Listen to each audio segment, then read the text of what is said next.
بہلول دانا اور تاجر کا واقعہ۔ ایک دن ایک تاجر بہلول دانا کے پاس آیا اور پوچھا کہ حضور میں کیا خریدوں؟ جناب بہلول نے فرمایا کالا کپڑا لے لو۔ تاجر شکریہ ادا کرتے ہوئے الٹے قدموں سے چلتا ہوا واپس چلا گیا۔ جا کر اس نے علاقے میں دستیاب تمام تر سیاہ کپڑا خریدا۔ کچھ دنوں بعد شہر کا بہت بڑے آدمی کا انتقال ہو گیا۔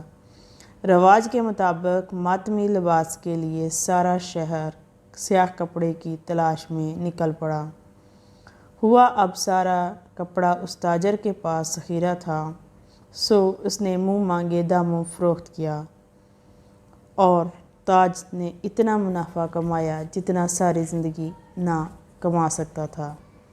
بہت ہی امیر کبیر ہو گیا۔ کچھ عرصے بعد وہ گھوڑے پر سوار ہو کر کہیں سے گزر رہا تھا۔ جناب بہلول وہاں تشریف رکھے ہوئے تھے۔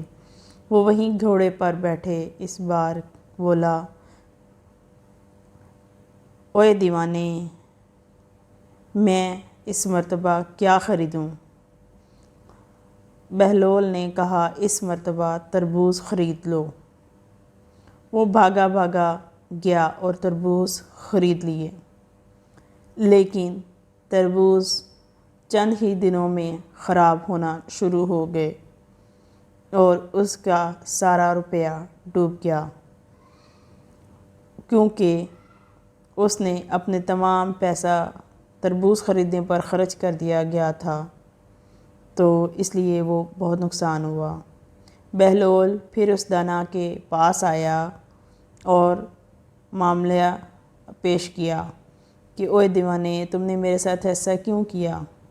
اس نے کہا پہلی دفعہ تم نے ادب سے بات کی تھی، پہلی مرتبہ چونکہ تم نے ادب سے بات کی تھی اس لیے تمہیں مالا مال کر دیا گیا، لیکن دوسری مرتبہ تمہاری بے ادبی اور بد لحاظی کی وجہ سے تمہیں اس کی سزا ملی۔